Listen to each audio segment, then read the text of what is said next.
Hello everybody, today we're going to be talking about how to carry out an MOT demo test perfectly. My name's Trevor and this is the MOT Consultant.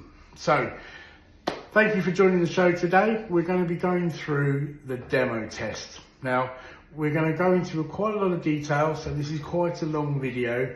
We're going to try and keep it under 10 minutes so that we can get it all in one hit. Now, the first thing you've got to do is, remember, you've done the hard work. You've done the level 3 qualification in mechanics, you've got your 4 years experience, you've served your time, you've passed the award in MOT testing, you've just got the final step, the DVSA demo test to go.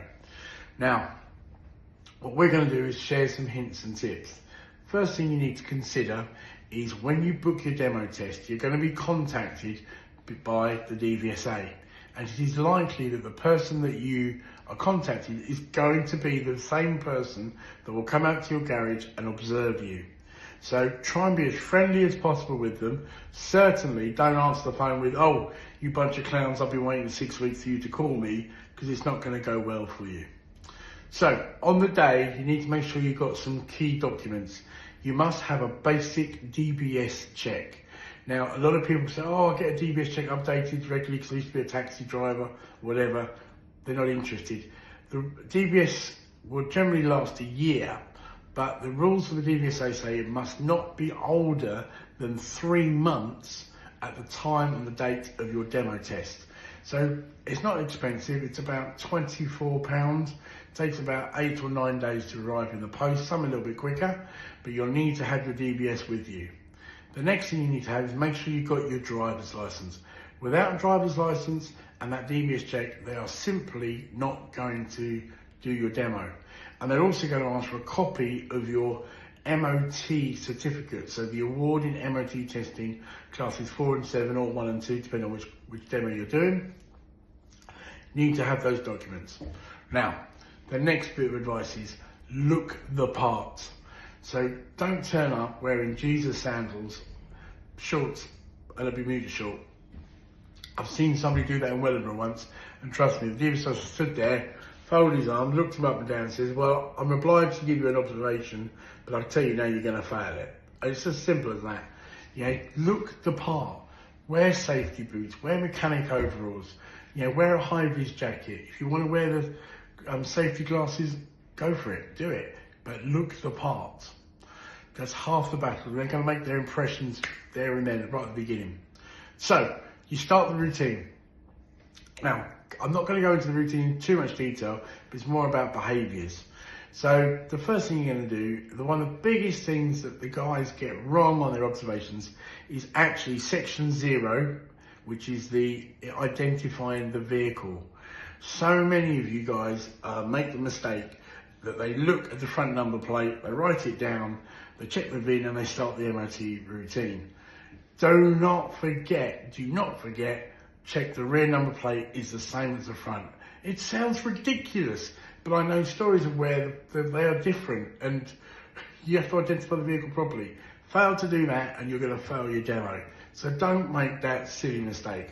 Now, there are lots of mistakes people make, but that's one of the biggest ones, amazingly. Okay. So then the next thing, it's about that test itself. Remember, this demo test is your demo test. If it was your MOT, it's your MOT. It's nobody else's.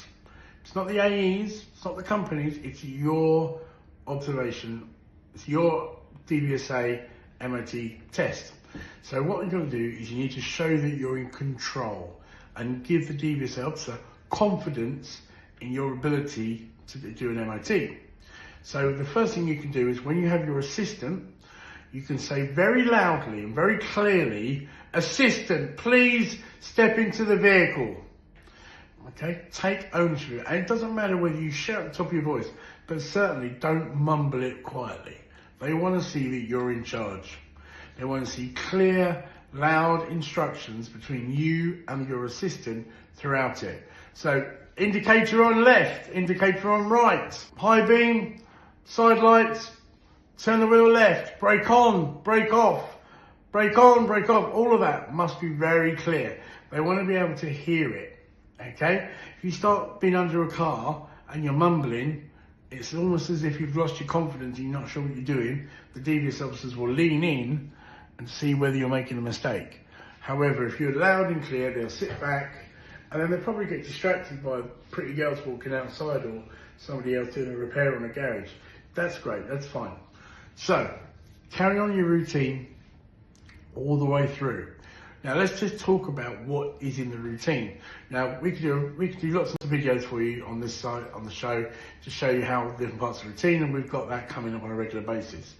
What you need to remember is how they mark you.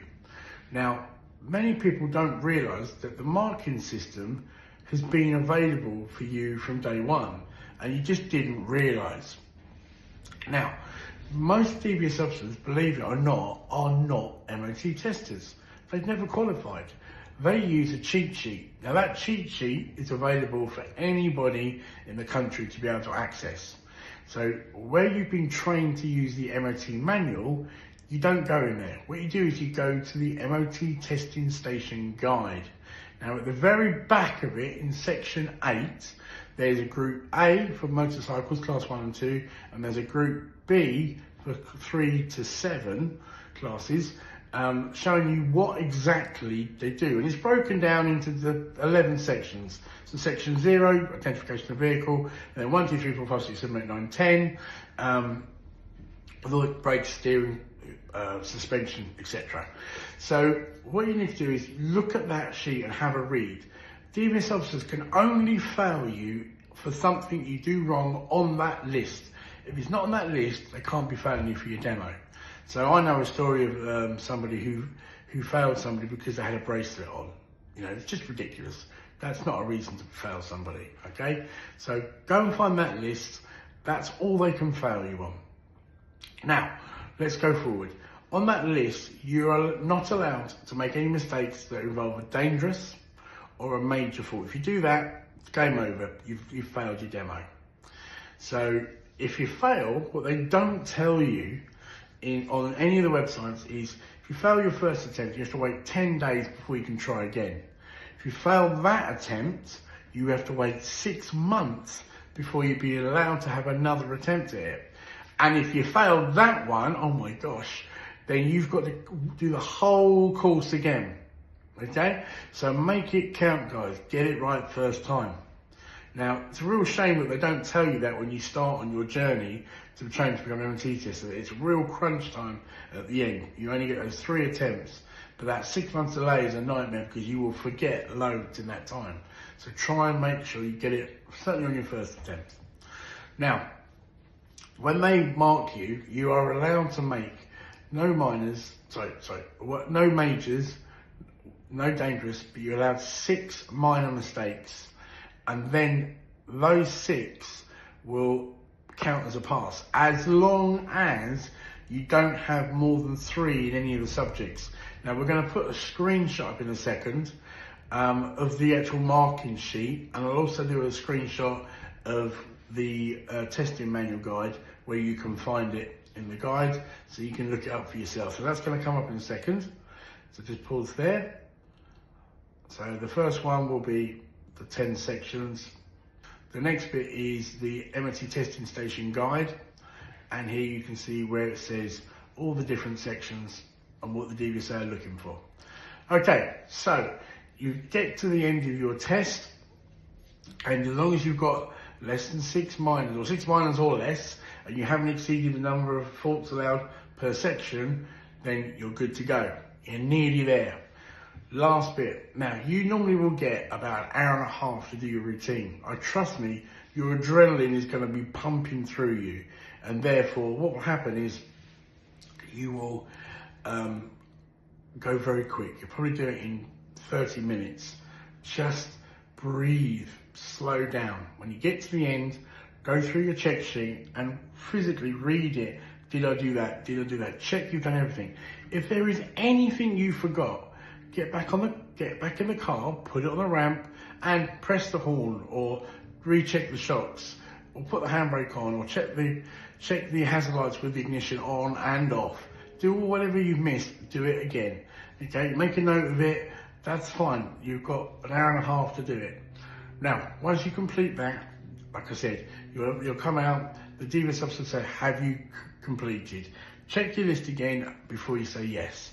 Then he's going to ask you 5 questions. Now, I've known some DVS officers to ask 12 questions, and some have asked questions for literally an hour and a half. The rules state you should only be asked 5 questions. And as long as he's happy with your 5 answers, then that should be all you do. Now, I've also heard stories of DVS officers saying, don't look in the manual, okay? This is just DVS officers going off randomly, chaotically. They're not allowed to do that. You are allowed to look up all the answers in the MOT testing manual when they give you a question, okay?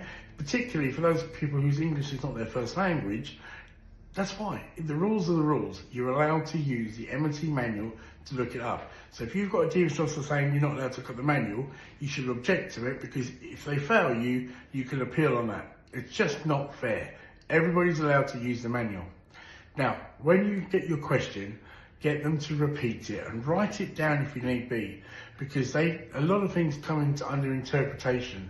So you need to have a really clear understanding of what he's asking for. I've heard DVS officers ask questions that were very ambiguous. So you get clarity on the question, write it down, and then go look it up. Now, this isn't your exam, as in the MOT exam that you took before this demo. You've got plenty of time. In the exam, you have about 90 seconds on average to answer all the questions. If you need to spend 15 to 20 minutes looking up this problem in the manual, spend it. Do not be pressured by anybody. You're going to find it, but make sure you give them the right answer. Okay, simple as that. There's no time limit on looking up the answers in the manual. Simple as that. So, that brings you to the end. I wish you guys all the very, very best with your demos. I know how nervous people can get. If we can be of any more assistance, guys, then don't be afraid to give us a ring or message us. Don't forget to like and follow and give us a double tap. Send us a nice heart.